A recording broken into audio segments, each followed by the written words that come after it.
Pada zaman dahulu kala, hiduplah seorang raja bernama Indra Bungsu dari negeri Kobat Syahrial. Ia memiliki seorang istri bernama Putri Siti Kendi. Lama sudah ia menjabat menjadi seorang raja. Namun, ia tak kunjung juga dikaruniai seorang anak. Alhasil, pada suatu hari ia memerintahkan orang-orang untuk membaca doa kunut serta bersedekah kepada fakir miskin. Setelah berapa lama, pasangan suami istri ini dikaruniai 2 putra sekaligus, di mana keduanya langsung diberi nama oleh Indra Bungsu. Putra mereka yang pertama diberi nama Syahperi, dan putra mereka yang terakhir diberi nama Indra Bangsawan. Tak terasa, kini Syahperi dan Indra Bangsawan telah menginjak umur 7 tahun. Mereka berdua diperintahkan untuk mengaji kepada Mu'alim Sufyan, hingga mereka diajarkan mengaji kitab udul, fikih, dan juga tafsir. Setelahnya, mereka diajarkan pula ilmu senjata, ilmu hikmat, dan isyarat di budaya perperangan. Waktu pun berjalan dengan cepat, di mana kini Syahperi dan Indra Bangsawan telah tumbuh menjadi seorang remaja yang tampan. Keduanya sangatlah gagah dan mahir dalam ilmu-ilmu yang telah diajarkan kepada mereka. Namun, sang raja pun bingung untuk menentukan siapakah yang layak untuk menjadi raja selanjutnya. Hingga raja pun menemukan suatu cara. Ia bercerita kepada anak-anaknya tentang mimpinya, di mana di mimpi itu sang raja bertemu dengan seseorang yang berkata kepadanya bahwa siapa yang dapat mencari buluh perindu, maka ialah yang patut menjadi seorang raja selanjutnya. Setelah mendengar cerita sang ayah, Syahperi dan Indra Bangsawan pun langsung pergi untuk mencari buluh perindu. Mereka memasuki hutan, menaiki gunung, hingga masuk ke rimba. Hingga suatu hari, turunlah hujan yang lebat disertai dengan angin yang kencang. Maka pada saat itu juga suasana pun berubah menjadi gelap gulita. Maka di sini keduanya berpisah dalam mencari buluh perindu masing-masing. Syahperi berpisah dari Indra Bangsawan, kemudian dia berserah diri kepada Allah dan berjalan dengan cepat. Setelah beberapa lama di jalan, sampailah ia di suatu taman dan bertemu sebuah istana. Dia naik ke atas istana itu dan ia melihat sebuah gendang. Gendang itu pun dipukulnya. Tiba-tiba, ada seorang yang melarang dia memukul gendang itu. Lalu diambilnya pisau dan disobeknya gendang tersebut. Dan keluarlah Putri Ratnasari dari gendang itu. Putri tersebut menerangkan bahwa negerinya telah dikalahkan oleh Garuda.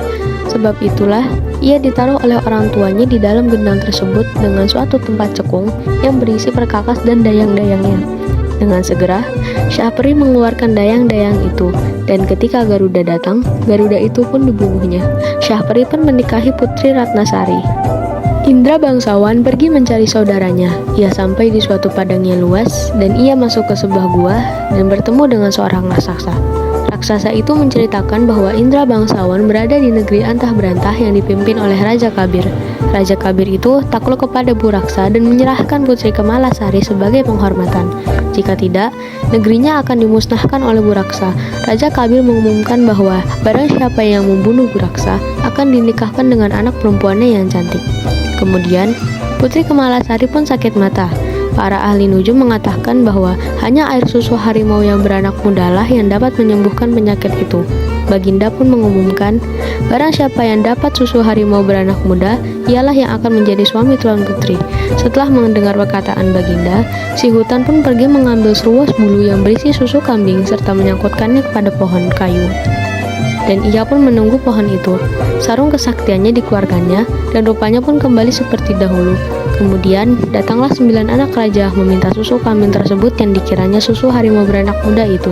Indra Bangsawan berkata, susu itu tidak dijual dan hanya diberikan kepada orang yang menyediakan pahanya diselit besi hangat. 9 anak raja itu pun bersedia untuk diselut dengan menggunakan besi panah. Dengan hati yang gembira, mereka mempersembahkan susu kepada raja. Tetapi berkata bahwa susu itu bukan susu harimau, melainkan susu kambing. Sementara itu, Indra bangsawan sudah mendapat susu harimau dari raksasa dan menunjukkannya kepada raja. Tabib berkata, itulah susu harimau yang sebenarnya. Diperaskannya susu harimau ke mata Tuan Putri. Setelah 3 kali diperaskan oleh tabib, maka Tuan Putri pun sembuh. Adapun setelah Tuan Putri sembuh, Baginda tetap bersedih. Baginda harus menyerahkan Tuan Putri kepada Buraksa. Baginda sudah kehilangan daya upaya. Lalu sampailah masa menyerahkan Tuan Putri kepada Buraksa. Baginda berkata kepada 9 anak raja bahwa yang mendapat jubah Buraksa akan menjadi suami putri. Untuk itu, nenek raksasa mengajari Indra bangsawan. Indra bangsawan diberi kuda hijau dan diajari cara mengambil jubah Buraksa, yaitu dengan memasukkan ramuan daun-daunan ke dalam gentong minum Buraksa. Saat Buraksa datang hendak mengambil putri, putri mengayunkan makanan, buah-buahan, dan minuman pada Buraksa. Tergoda sajian yang lezat itu, tanpa pikir panjang, Buraksa menghabiskan semuanya, lalu meneguk habis air minum dalam gentong. Tak lama kemudian, Buraksa tertidur. Indra bangsawan segera membawa lari putri dan mengambil jubah Buraksa. Kemudian, Buraksa terbangun. Buraksa menjadi lumpuh akibat ramuan daun-daunan dalam air minumannya. Kemudian, 9 anak raja datang. Melihat Buraksa tak berdaya, mereka mengambil selimut Buraksa dan segera menghadap raja. Mereka hendak mengatakan kepada raja bahwa selimut Buraksa sebagai jubah Buraksa. Sampainya di istana, Indra bangsawan segera menyerahkan putri dan jubah Buraksa. Lalu raja mengumumkan hari pernikahan Indra bangsawan dan putri.